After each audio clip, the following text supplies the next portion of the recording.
नमस्ते बच्चों, विज्ञान के सेशन में मैं ऋचा सेठ आस विद्यालय की तरफ से एक बार आप लोग का फिर से स्वागत करती हूँ। विज्ञान में हमारा जो आजकल पाठ चल रहा है वो है सजीव एवं उनका परिवेश। और ये इतना इंटरेस्टिंग हो रहा है कि मुझे तो बहुत अच्छा लग रहा है, क्योंकि ये जब पढ़ रहे हैं हमें कितना एक ज्ञान मिल रहा है कि कैसे कैसे जीव विभिन्न परिस्थितियों, विषम परिस्थितियों में अपने उनके शरीर में ऐसा अनुकूलन होता है कि वो उन विषम जो अवस्थाएं होती हैं कि जहाँ पानी नहीं है या बहुत ज्यादा जल है, वहां पर वो इतने एक आराम से रहते हैं और वो उस परिवेश के एक, अगर कहते हैं, प्राणी बन जाते हैं। उसके वैसे ही वो पेड़ पौधे बन जाते हैं। और इसी कारण हमें विविधता देखने को मिलती है जब हम एक जगह से दूसरी जगह जाते हैं, क्योंकि हर का अपना एक परिवेश है। कितना पानी मिलना है, कितना जल मिलना है, कितनी वायु मिलनी है, किस प्रकार की मिलनी है, शुष्क मिलनी है या हमें कैसी मिलनी है, ये सब के कारण हमें हर जगह एक विभिन्नता, एक विषमता देखने को मिलती है। और ये परिवेश में भी अगर हम कह रहे हैं तो एक डिफरेंस है, और उसमें जो जीव जंतु हैं उनमें भी हमें एक डिफरेंस देखने को मिलता है। तो आज जो हमारा टॉपिक है वो है, हम बात कर रहे हैं विभिन्न आवासों की यात्रा। कि ये जो इसमें हम देख रहे हैं कि जैसा हमने एक अभी पहले सेशन में देखा था, हमने देखा था कि आवास जो है वो दो प्रकार के हमने पढ़े थे, स्थलीय आवास और जलीय आवास। अब स्थलीय, आज जो हमारा टॉपिक है, आज जो मैं फोकस करूंगी वो फोकस करूंगी स्थलीय आवास की। आवास, ये मैंने पहले भी आपको समझाया था, ये एक वो स्थान है जहां हमें एक सुरक्षा मिलती है, हमें खान पान की सुरक्षा मिलती है, हम जो अपना जो एक बाहर की जो एक वो एक एटमॉस्फेयर मिलता है जिसमें हम जीवित रह सके। तो अगर हम एक ऐसे प्राणी जहाँ हम हैं, तो हर कोई अपने अपने एक आवास में रहता है। इसी प्रकार जिस परिवेश में जहाँ वो जीव जंतु रहते हैं वो उनका आवास कहलाता है। और हमने ये देखा था जब हम पढ़ रहे थे, हमने जो आवास है उसको मेन दो में पहले डिस्ट्रीब्यूट करा था, स्थलीय और जलीय। तो आज स्थलीय आवास में हम देखेंगे कैसे वन में, कैसे घास के मैदान में या पर्वतीय क्षेत्र में क्या विभिन्नताएं होती हैं। तो जरूरी नहीं है कि ये स्थलीय आवास के उदाहरण हैं तो इनमें सारी जो कंडीशंस है वो सेम रहे। इसमें भी हमें विभिन्नता देखने को मिलती है, और वो क्या है वो ही आज हम समझेंगे। तो सबसे पहले आप लोगों को क्या करना है, जल्दी से बुक खोलिए और तैयार रहें आगे पढ़ने के लिए। तो बच्चों, आज हम लोग स्थलीय आवास के जो विभिन्न उदाहरण है, मरुस्थल, और जो हम जैसे आगे चलेंगे वो देखेंगे कि जैसे ही आप देखिए मरुस्थल आ गया, फिर आपका पर्वतीय क्षेत्र आ गया, है ना। तो ये सब हम डिटेल में पढ़ेंगे। लेकिन ये स्टार्ट करने से पहले एक बहुत इंपॉर्टेंट पॉइंट रह गया है जिसको मैं आपके सामने पहले डिस्कस करना चाहूंगी। आप इसको देखिए, पर्यानुकूलन, इसका क्या अर्थ है। ये एक बहुत इंपॉर्टेंट पॉइंट है। तो जब अनुकूलन की हम बात कर रहे हैं तो ये पर्यानुकूलन वो होता है जब हम जो ये जो अगर इसकी पहली लाइन पढ़ी तो हमें और ज्यादा क्लियर होगा कि अपने परिवेश में होने वाले परिवर्तनों के साथ सामंजस्य स्थापित करने के लिए कुछ जीवों में थोड़े समय के लिए परिवर्तन हो सकते हैं। ये होता है पर्यानुकूलन। कि जब हम किसी एक, जैसे हम पहाड़ पर जाते हैं तो थोड़े समय में क्या होता है, सांस लेने में परेशानी होती है, क्योंकि वो हमें प्लेन्स में रहने की आदत है। और अगर हम पर्वतीय क्षेत्र में रहने की आदत नहीं है तो हम जैसे ऊंचे ऊंचे पहाड़ चलते हैं, एक चढ़ते हैं, वहां जाते हैं, थोड़े समय में बहुत फिट है, कुछ फर्क नहीं पड़ता, लेकिन काफी लोगों को सांस लेने की एक परेशानी होती है। लेकिन जब थोड़े समय वो वहां रहते हैं तो उनको उतनी एक परेशानी नहीं लगती है। तो ये क्या होता है, ये थोड़े समय के लिए एक चेंज होता है। और फिर जब वो फिर अपने जहाँ स्थलीय जहाँ वो रहते हैं नीचे प्लेन्स में आ जाते हैं तो वो फिर अपने एक नॉर्मल लाइफ लीड करते हैं।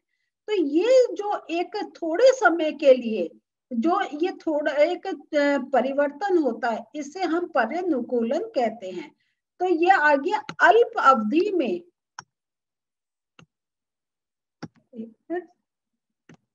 अल्प अवधि में किसी एक जीव के शरीर में होने वाले छोटे छोटे परिवर्तन, ये पर्यानुकूलन कहलाते हैं। कि ये नहीं है कि बिल्कुल वो वहां के उसमें वो एडेप्ट कर लिए, उनके अंदर कुछ एक नया वो एक ऐसी संरचना है, या उनका कोई एक पार्ट काम नहीं कर रहा या नया पार्ट बन गया और जिसके एक ऑर्गन बन गया उससे वो उसके अकॉर्डिंग हो गए, ऐसा नहीं है। थोड़े समय के लिए जब वो एक जगह एडजस्ट कर लेते हैं अपने को, उसे पर्यानुकूलन कहते हैं। तो ये एक इम्पॉर्टेंट पॉइंट है जो मैं आपके साथ डिस्कस करना चाहती थी। अब हम आगे चलते हैं और जो आज का हमारा टॉपिक है उसकी बात करते हैं कि हम सबसे पहले स्थलीय आवास में मरुस्थल की बात करते हैं।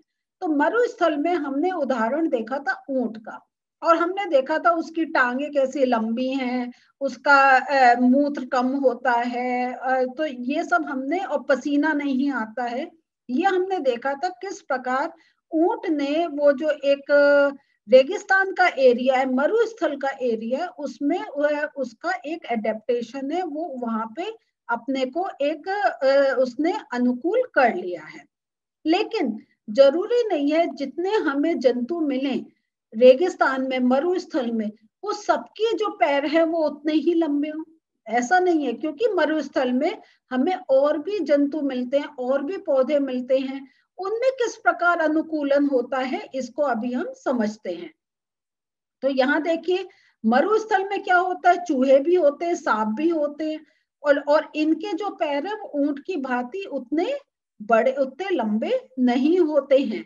और हमें मालूम है जो मरुस्थल होता है इसमें बहुत गर्मी होती है, और ये जो दिन में तेज गर्मी होती है, रात में ठंड होती है। तो ये जो छोटे छोटे जो प्राणी है वहां पे, वो क्या करते हैं, वो गर्मी से बचने के लिए वो बिलों में रहते हैं, जमीन के अंदर। यहाँ देखिए ये बिल में, ये पिक्चर 9.4 देखिए आप, जो चित्र आपको दिखाया, ये सांप, ये जो चूहे हैं, ये दिन में गर्मी से बचने के लिए अंदर रहते हैं, और ये रात्रि में बाहर आते हैं जब तापमान एक थोड़ा ठंडा हो जाता है, उसमें कमी आ जाती है, तब वो बाहर आते हैं। तो इस प्रकार इन्होंने अपने को जो मरुस्थल का जो तेज गर्मी है उसमें अपने को अनुकूल कर लिया है। दूसरा हम देखते हैं जो मरुस्थल में उगने वाले और कुछ सामान्य पौधों की हम बात करते हैं, जो देखिए इसमें आपको दिखाया गया है। और ये जो अब पौधों ने कैसे ये जो मरुस्थल बिल्कुल ड्राई एरिया में उसमें कैसे अपने को अनुकूल करा है, तो इसमें आप देखें तो एक हम आपको फिर से एक क्रियाकलाप, ये आपका 3 है जिसको मैं आपको समझा रही हूँ। कि एक हमने क्रियाकलाप करा था जब हमने 7 चैप्टर करा था, उसमें हमने ये समझने के लिए कि पत्तियों से क्या वाष्प निकलती है, जल की वाष्प निकलती है, उसके लिए हमने क्या करा था, याद है आपको? हमने एक उसके ऊपर पॉलिथीन बांध दी थी, और फिर थोड़े समय बाद हमने देखा था क्या पॉलिथीन में, बिल्कुल ठीक, छोटे छोटे पानी की बूंदे, है ना। अब हम यही काम करते हैं। तो अब हम लोग क्या करते हैं, तो हम एक जो एक नॉर्मल कंडीशंस में जो एक प्लांट है उसको हम ऐसे पॉलिथीन बांध के रखते हैं, और एक क्या करते हैं, जो हमारे मरुस्थल का, डेजर्ट का जो हमारे पास प्लांट है, कैक्टस रूप में जो है, उसको भी हम ऊपर पॉलिथीन बांधकर रखते हैं। और थोड़े जब हम थोड़े टाइम रखते हैं और उसके बाद जब हम देखते हैं, तो हमें दोनों पॉलिथीन अगर हम देखें तो हमें एक डिफरेंस मिलेगा। कुछ गैस है आपको क्या डिफरेंस मिलेगा, बताइए, कोई गैस? हाँ, जो अब जो हमने जो मरुस्थल का जो हमारा पौधा है, हमने उस जिस पे हमने पॉलिथीन लगाई है, उस पे हमें पानी की जो बूंदे हैं, वो जो जल की जो हमें ड्रॉप्स हैं, वो हमें उसकी मात्रा हमें बहुत कम मिलेगी। तो इसका अर्थ क्या हुआ कि जो मरुस्थलीय पौधे हैं वो वाष्पोत्सर्जन द्वारा जल की बहुत कम मात्रा निष्कासित करते हैं। उनमें ट्रांसपिरेशन नहीं होता, जो प्रोसेस एक नॉर्मल प्लांट्स में होता है कि वो एक ज्यादा जो जल होता है उसको वाष्प रूप में अपने जो पौधे का अपना एक बॉडी है उससे वो निकालते रहते हैं पत्तियों के द्वारा। लेकिन ये जो मरुस्थल के पौधे हैं इनकी पत्तियों में ये ऐसे इतना ज्यादा जल नहीं निकलता है। और इसलिए क्या होता है, जो मरुस्थलीय पौधे होते हैं उनमें एक या तो पत्तियां होती नहीं है, और होती हैं तो वो बहुत छोटी होती हैं और वो कांटों का रूप ले लेती हैं।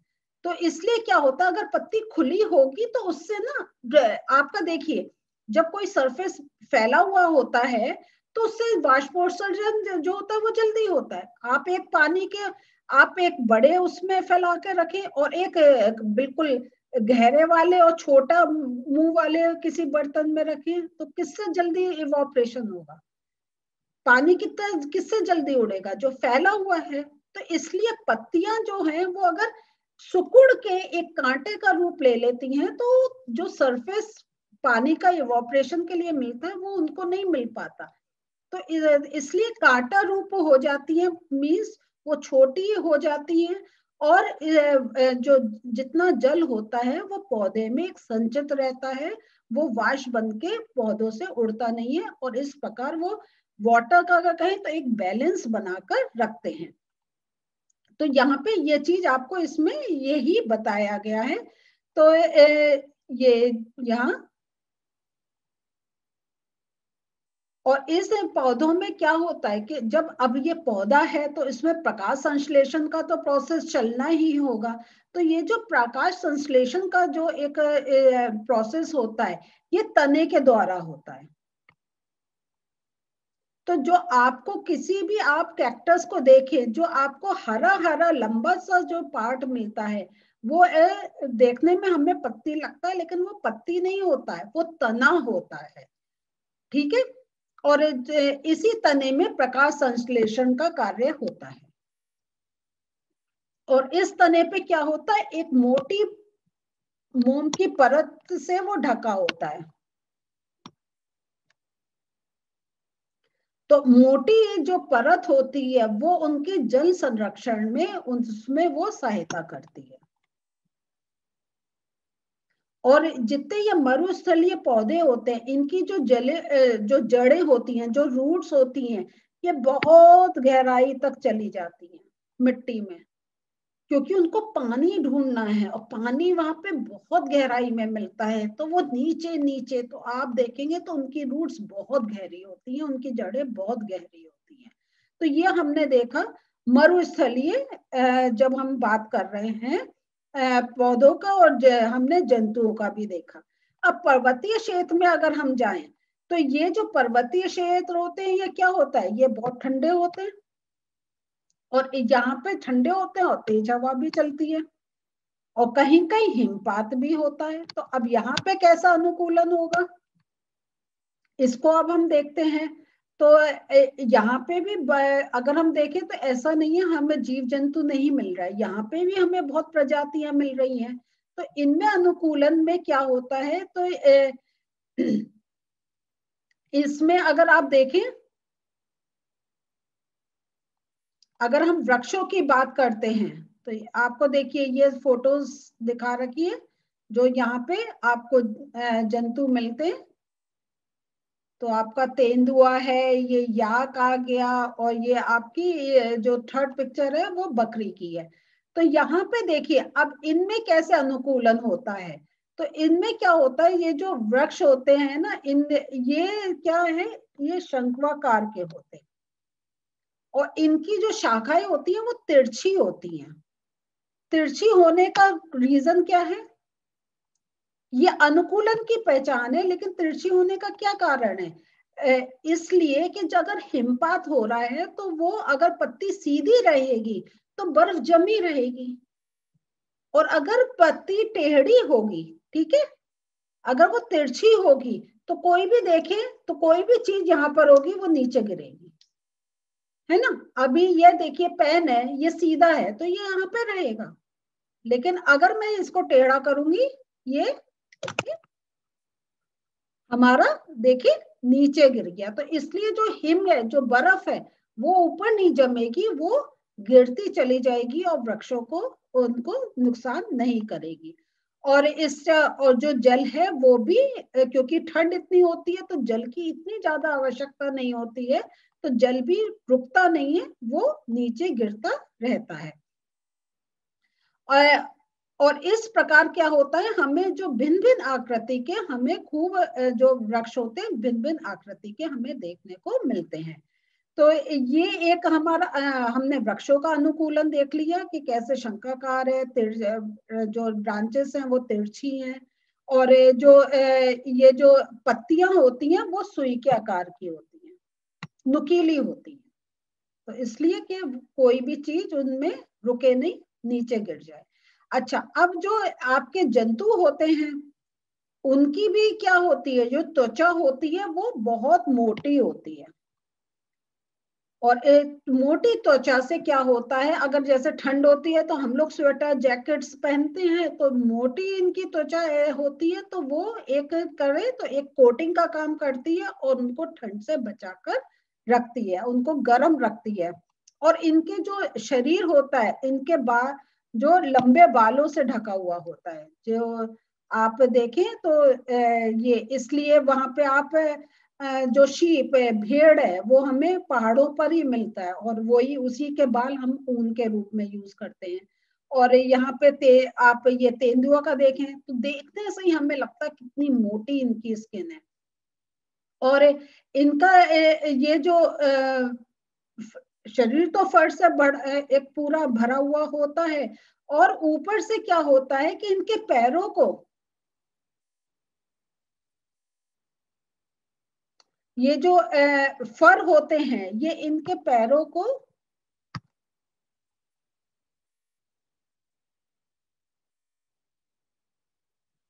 ये जो फर होते हैं ये उसके जो तेंदुआ और जो और जंतु है उनके पैरों को वो ठंड से बचाता है।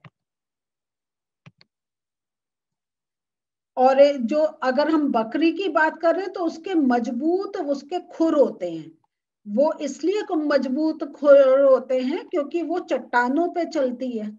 और वो जो हम देखते हैं पहाड़ कैसे होते हैं, ढलान होती है पहाड़ की, अगर हम शेप देखें तो ऐसा होता है ना, तो ढलान होती है, तो ये ढालदार जो चट्टानों पर उसको चलने में, उसको दौड़ने में वो अनुकूल होती है, इसलिए जो उनके, तो ये बकरी के मजबूत खुर होते हैं। तो ये सारी पहचान है जो हमें बता रही है कि ये जो हमें शारीरिक संरचना मिल रही है, ये सिर्फ जो एक पर्वतीय क्षेत्र में बहुत ठंड वाले क्षेत्र में रहते हैं उन्हीं जानवरों में हमें ये सब देखने को मिलती है। और जैसे जैसे हम ऊपर पहाड़ों में जितने ऊपर जाते जाएंगे, देखिए पहाड़ होता है ना, तो एक पहले थोड़ा सा इतने हमें पहाड़ी इलाका नहीं मिलता है, लेकिन धीरे धीरे धीरे धीरे बहुत हो जाता है। तो अगर हम कहें तो हिमाचल प्रदेश एक सिंपल रहेगा, शिमला वो रहेगा, लेकिन फिर अगर हम कश्मीर की तरफ जाएं, है ना, तो वो हमें और ज्यादा ऊंचाई पे मिलेंगे। तो उतने वैसे ही हम देखेंगे, हमें तो जैसे जैसे ऊंचाई पर जाते जाएंगे हमें जानवरों में मोटी खाल, उनमें वो उनके मजबूत पंजे, ये सब देखने को मिलेंगे। अब हम आते हैं घास स्थल पर। ये भी हम स्थानीय उसमें देख रहे हैं जहाँ पे बहुत घास रहती है, और ये इसमें जो हमें मिलते हैं वो जैसे हमें जानवर मिलते हैं शेर, ठीक है, और ये और इसी जगह हमें मिलेगा हिरण भी।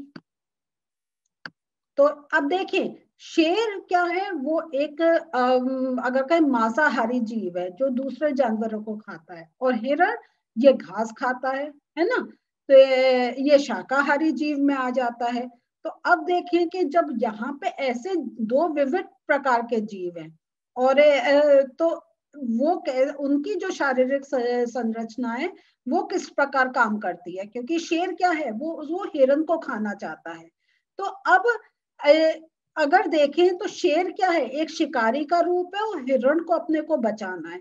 तो इसलिए शेर को शिकार करना है तो उसकी आंखें हम देखते हैं बिल्कुल सामने की तरफ होती हैं, लेकिन वही अगर हम देखें हिरन की होती है थोड़ी साइड में, कि वो इधर उधर नजर देकर अपना देखकर चलता है कि मेरे ऊपर कोई आ तो नहीं रहा है अटैक करने।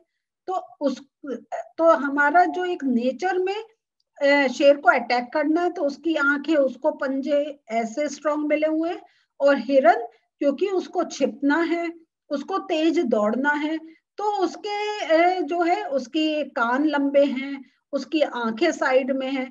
तो ये दो विशेषताएं हैं जिनके कारण वो दोनों ही प्राणी अलग अलग उनका रूप है, लेकिन वो एक जगह रह पाते हैं। तो यहाँ पे जैसे शेर का अगर और आप देखें तो यहाँ पे देखिए अगले पैर के नखर लंबे होते हैं,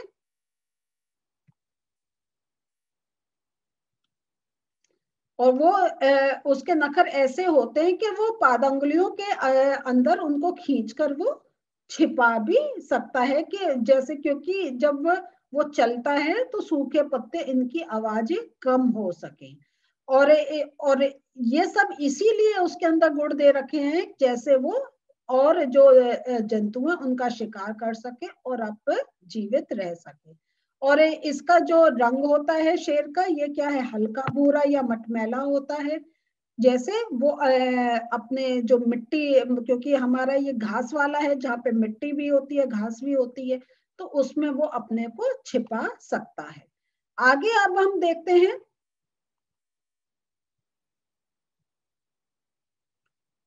और जो वही मैंने बताया था उसकी जो सामने जो आंखें होती हैं वो उसको शिकार खोजने में सहायक होती हैं।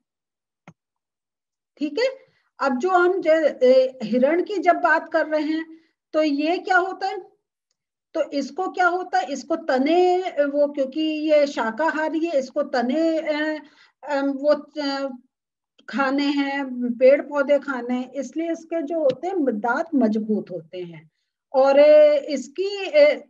उसको मालूम हो कि कोई उस पर अटैक कर रहा है, कैसे वो अपने को बचा सके, तो इसलिए जैसा मैंने अभी बताया था उसके लंबे कान होते हैं। और इधर उसकी आंखें होती हैं, ये देखिए ये है। तो ये इंपॉर्टेंट पॉइंट्स हैं जो आप मार्क कर लीजिए, और अभी मैं नोट्स में भी आपको दिखाऊंगी तो आप उससे भी नोट कर सकते हैं।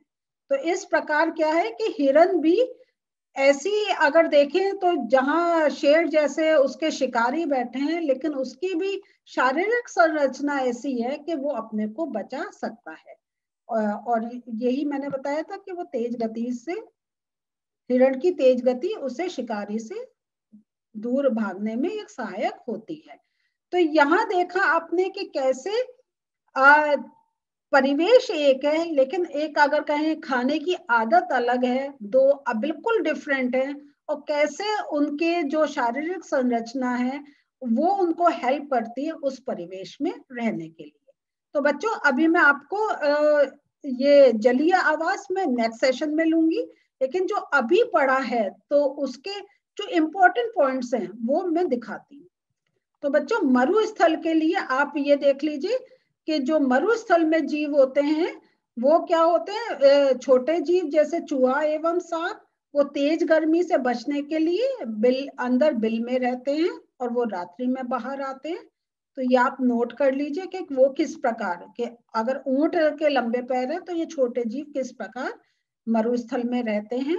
और अगर हम इनकी बात करें, पौधों की बात करें, तो वहां पे जो पौधे होते हैं वो वाष्पोत्सर्जन बचाने के लिए उनकी पत्तियां बहुत छोटी होती हैं और वो कांटों का रूप ले लेती है।